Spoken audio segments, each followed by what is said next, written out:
I want you to think about the last time you walked into a grocery store. If you are anything like me, you probably operated almost entirely on autopilot. Oh, absolutely. Just total tunnel vision. Right. You have your list, you know the layout of the aisles, and above all, you rely on this incredibly rigid set of visual rules. Mm-hmm. Like you see a yellow banana, you put it in the cart. You see a green banana, you tell yourself, give it a few days on the counter. Yeah, you mentally schedule it for later. Exactly. And you see a brown banana, and you immediately think, okay, time to bake some bread. I mean, it's an entirely predictable, color-coded map of reality. It really is. We don't even process it as a decision anymore. We really don't. And that's why we are here today. Welcome to another custom-tailored deep dive. We are so thrilled to have you, the learner, with us today. Yes, welcome. Because today, we are looking at what happens when that predictable, color-coded map completely fails us. It's a fascinating topic, honestly. I mean, we spend so much of our lives relying on these visual heuristics, these mental shortcuts, that we rarely stop to consider how much of the world they actually obscure from our view. Yeah. We like our environment to be instantly legible, right? Especially when we are just running errands and trying to get home. Which brings us to our grounding source for today's session. We are looking at a very specific, almost deceptively simple document. Deceptively simple is the perfect way to put it. It's a journal entry written by an author named Ang. And it was published on May 17th, 2026. The title is, let me get this right, Notes on Dieting, Part 114. A surprising green tomato discovery. Such an evocative title. It really is. Yeah. And our mission today is to use Ang's seemingly mundane grocery store discovery as a lens.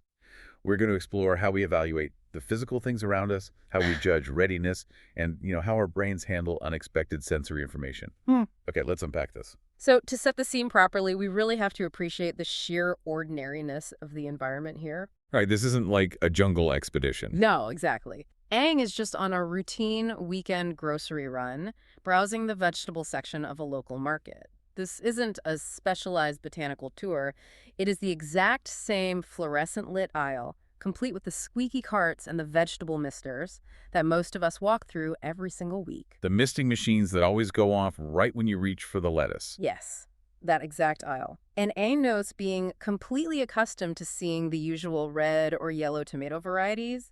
That's the baseline expectation. Which is what makes the discovery so jarring, because Ang just stumbles upon a rather unique green tomato. And Ang points out that it had never even occurred to them that a mature green tomato even existed. And mature really is the operative word there. Right, because it is incredibly easy to mistake these for your run-of-the-mill unripe tomatoes. The ones that just got picked too early and need more time on the vine. Which we've all seen a million times. Right. But the source material makes it totally clear. These specific tomatoes stay green even when they're fully mature. And that creates a direct conflict with our established cognitive shortcuts. For an evolutionary and psychological standpoint, the brain consumes a massive amount of energy. Oh, sure. So to conserve that energy, it builds predictive models based on repeated exposure. In the standard culinary narrative we are all taught from childhood, a green tomato is simply an unfinished red tomato. It's just a draft. Exactly. It represents a state of lack. So when Ang is confronted with this produce, the brain's initial predictive model just insists that this item is incomplete. I always think of it like a traffic light. Like, usually we are taught that green means go. Right. But in the fruit and vegetable world, green almost universally means stop, I'm not ready. Yes, very true. Like if you look at a green strawberry or a blackberry that is still green, your brain essentially screams, stop. But in this very specific instance, the green tomato is actually saying go. It completely flips the script. It does. It makes you wonder how often we walk past perfectly good things just because our brains are hardwired to look for that familiar red or yellow. What's fascinating here is the sheer mechanics of that visual conditioning. It isn't just a casual preference, It is a hardwired filter. When the brain creates a heuristic that equates a specific color with readiness, it literally filters out conflicting data just to save processing power. Ang's realization forces the brain to halt that automated filtering. It requires pausing in the aisle and actively unlearning the visual definition of ripe. I hear that, and I totally understand the psychology behind it, but let me play devil's advocate for a second here. Go for it. Aren't those heuristics absolutely necessary? I mean, a grocery store is designed for speed. There are thousands of items. If I don't use those visual shortcuts, if I stop to philosophically analyze every single piece of produce in the vegetable section, I'm going to be stuck in that aisle for 3 hours. Oh, you'd never make it home. Exactly. The visual shortcut keeps us moving. And you are entirely correct. Efficiency is the exact reason the brain employs these shortcuts. They are highly functional most of the time. The problem isn't that we use visual heuristics. The problem is that we forget they're just approximations of reality. They aren't reality itself. Ah, that's a good point. Because Ang didn't possess a mental category for mature green tomato, their eyes likely washed over them on countless previous grocery runs. Yeah. They were probably filed away in the brain simply as the unripe pile and ignored. The unripe pile. I love that phrase because it is exactly what we do. We categorize it, dismiss it, and just move on. Exactly. But that raises a major logistical problem. If the visual shortcut is broken, if looking at the color green no longer reliably tells Ang whether the tomato is a work in progress or a finished product, how do you actually figure out what you are looking at? The eyes have been deceived. Which forces a total pivot in sensory reliance. Yeah. The visual cortex has failed to provide a definitive answer, so the brain has to call upon a different somatic system to gather more data. Here's where it gets really interesting. Because you can't just stare at the tomato anymore hoping it will confess its ripeness to you. Right, staring won't help. No. Ang discovers that you have to physically interact with it. The journal entry details this very specific method for telling an ordinary unripe tomato from this mature green one. The squeeze test. Yes. Ang notes that an unripe tomato, regardless of the variety, will stay rock hard when you give it a gentle squeeze. But the mature, ripe green tomato, that one will have a bit of give and feel slightly tender. Notice the shift in proximity required here. Visual assessment is a deeply detached process. Oh, totally. You can evaluate the color of a tomato from like 6 feet away while walking past the display. It requires zero commitment. Exactly. And I want you to really think about the vulnerability and, honestly, the sheer inefficiency of relying on touch in a public grocery aisle. It's a very different vibe. It really is. Yeah. We are a deeply visually dominant species. We usually stand back, survey the bins, make a rapid visual judgment, and we only reach out to touch the specific item we have already decided we are putting in our cart. Right. You don't just go grabbing everything. No. But to use Ang's method, you have to engage in this physical test, this gentle squeeze, just to establish the baseline facts of the produce. If we connect this to the bigger picture, we are observing a transition from a passive consumer to an active investigator. I like that. Active investigator. Yeah, because the passive consumer just accepts the visual surface. The active investigator recognizes the limitation of that surface and reaches out to probe deeper. Tactile feedback becomes the arbiter of truth. But again, I had to push back on how practical this is. I'm just imagining standing there squeezing every single green tomato in a massive pile, just hoping to find one that has a bit of give. It does paint a funny picture. It sounds exhausting. Yeah. And kind of weird. It makes perfect sense why our brains prefer the visual shortcut, even if it is occasionally wrong. It is less efficient, without question. But consider what is happening during that squeeze test. It requires a highly calibrated, mindful presence. Oh, so? Well, the text specifically says a gentle squeeze. If you squeeze too hard, you damage the produce. Right, you don't want to bruise it. Exactly. But if you don't squeeze enough, you fail to register the physical feedback. You have to be completely focused on the tactile sensation in your fingertips to differentiate between rock hard and slightly tender. And the language Ang uses there is incredibly evocative. Rock hard implies this unyielding resistance. It is defensive. It's closed off to you. But slightly tender implies a yielding. It is an openness. The mature green tomato is physically giving something back to the person holding it, confirming its readiness through physical contact rather than, shouting it across the aisle with a bright red skin. That is a crucial distinction. The baseline rule of physical immaturity remains constant across the board. Ang notes this applies regardless of the variety. Unripe stays rock hard. Right. That physical constancy is what allows the anomaly to be detected. The brain is processing conflicting sensory inputs. The eyes say unripe green, but the tactile nerves in the hand say tender and yielding. So it has to choose which sense to trust. Exactly. The brain has to update its model in real time, overriding the visual assumption with the tactile evidence. It is a great reminder for how we process information beyond just the grocery store, honestly. Oh, absolutely. We live in a society that is so geared toward visual scanning. We scroll through feeds, we scan headlines, we look at the surface presentation of an idea or person. Just swiping past everything. Right. We rarely take the time to do the intellectual equivalent of that gentle squeeze. We don't test the ideas to see if they're rock hard and unyielding, or if they actually have a bit of nuance and a bit of give. Because the visual scan is fast. But as Eng's experience proves, speed can blind us to maturity and value that just doesn't fit our pre-existing color codes. Okay, so let's walk through this practically. Eng has shattered the visual illusion. Yeah. Eng has stood in the aisle, done the gentle squeeze test, and successfully identified the mature green tomatoes that have that slightly tender give. The sensory mystery is totally solved. The detective work is done.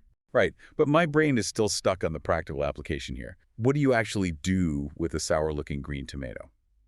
Because my mind is still expecting a rich, heavy, sweet red pasta sauce. This is the natural progression of discovery. Once you verify that an anomaly is real and mature, the next phase is experimentation. Okay. The journey pivots from identifying the object to anticipating the experience of actually consuming it. And the source material gives us some wild details about that anticipation. Eng admits to not knowing the exact botanical name or like the specific variety of this green tomato. Which is pretty brave, just diving in anyway. Totally. Yeah. But they have read up on its flavor profile. The description Eng provides is so vivid, it is described as having a complex, citrusy, and tangy flavor. Because of this promised flavor, Eng doesn't just buy one out of passing curiosity. The journal notes that Eng got an entire box specifically for evaluation, with plans to see how they taste in both a raw salad and in cooked dishes. This raises an important question about how we approach the unknown, especially within the context of the source material's title. Remember, this is a journal entry titled Notes on Dieting, Part 114. Right, and let's be honest, the word dieting usually carries some pretty heavy baggage. It really does. It implies restriction. It implies narrowing your world down to a very rigid, often flavorless routine. And Part 114 suggests Eng has been at this for a while. Yeah, that is a lot of entries. That sounds like a grueling marathon. Exactly. The paradigm of dieting is typically one of subtraction. You remove the things you enjoy. You eat less. Right. Fewer carbs, less sugar. But look at Eng's behavior here. It is the exact opposite of restriction. It is a profoundly scientific, open-minded approach. By buying a box for evaluation, Eng is treating this dietary journey not as a punishment, but as an opportunity for expansion. They are actively seeking out complexity. I'm still hung up on the fact that Eng bought an entire box. That is such a massive commitment to a flavor you haven't even tasted yet. I mean, if I see a weird, unnamed fruit I've never tried, I buy exactly one. Just to be safe. Right. Just in case it's terrible. I haven't wasted my money or my fridge space. Buying a whole box just blows my mind. It speaks to a remarkable confidence in the evaluation process, though. Eng has verified the ripeness through the tactile test. They trust the physical evidence they gathered in the aisle, and more importantly, they are intrigued by the contrast in expectations. The contrast is huge. When we think of a ripe red tomato, we expect sweetness. Yeah. We expect that deep, savory umami quality that, anchors a heavy dish. Right, the classic flavor profile. But this green tomato is promising an entirely different culinary universe. Complex, citrusy, and tangy. That sounds more like a lemon or some specialized vinaigrette ingredient than the traditional tomato. Which perfectly explains the twofold nature of Eng's experiment. They plan to test it in a raw salad and in cooked dishes. From a culinary perspective, evaluating an ingredient in both its raw and thermal states is really the only way to truly understand its profile. I just love picturing this. Eng's kitchen basically turns into a laboratory for the afternoon. A very tasty laboratory. Seriously, on one counter you have the raw application, the salad. That is going to preserve the sharp bite of the tanginess. It's going to be aggressive and forward. Very bright. Exactly. And then on the stove, you have the cooked application. Cooking a citrusy ingredient is a totally different ballgame. It is. While the journal doesn't specify the exact chemical breakdown, we know that applying heat to tangy or acidic ingredients fundamentally alters how they interact with our palate. Yeah, it's self-insert, right? Exactly. Heat can mellow the sharpness, bringing forward hidden complexities that a raw tasting would completely mask. By planning both applications, Eng is refusing to make a snap judgment based on a single preparation. It turns cooking from a daily chore into a genuine investigation. And going back to your point about the dieting journal, this is incredibly joyful. It isn't about calculating macros or restricting calories. It is about the curious, engaged evaluation of a totally new flavor. Ang doesn't even know the proper name of the variety, and it doesn't matter. That comfort with ambiguity is perhaps the most impressive part of the entire journal entry. Yeah, for sure. Many people refuse to engage with something if they cannot perfectly categorize it first. They want the precise label, the established history, the absolute guarantee of what it is before they commit. We want a barcode and a verified review online. Right. But Ang relies solely on the tactile proof of the squeeze test and the promise of a complex flavor, and that is enough to justify taking the leap with an entire box. It's the scientific method playing out on a Saturday afternoon in the kitchen. Observation. A tomato that looks unripe but might not be. Hypothesis. Based on tactile feedback, it is mature despite its color. Experimentation. Preparing it raw and cooked to evaluate the citrusy profile. It is such a rational yet deeply creative way to move through a normal day. It demonstrates that our daily routines, the errands we run on autopilot, are actually filled with hidden anomalies. The world is richer and more surprising than our visual shortcuts allow us to perceive. We really do box ourselves in. We map out our lives with these rigid expectations of what things should look like, and we walk right past the quiet, complex anomalies sitting right there in the vegetable section. Just gathering dust in the unripe pile. Exactly. Yeah. Ang's journal entry is a brilliant lesson in breaking that trance. We started today by talking about that grocery store autopilot, that highly choreographed routine where we rely on color-coded reality to make fast decisions. And we saw how a single exception to that rule, a green tomato that has reached its full maturity, forces a complete reevaluation of how we gather data. Exactly. We explored the illusion of color, unpacking why our brains use these heuristics to save energy, but also how they blind us. We discussed the absolute necessity of the squeeze test. Which is key. Right. We challenged the inefficiency of it, but ultimately recognized how moving from a passive visual scan to an active tactile investigation, feeling for that slightly tender give versus a rock-hard exterior, is sometimes the only way to find the truth. Culminating in the choice to embrace the unknown through culinary experimentation rather than shrinking away from it. Yes, the decision to buy a whole box and evaluate that complex, citrusy, and tangy flavor in both raw salads and cooked dishes.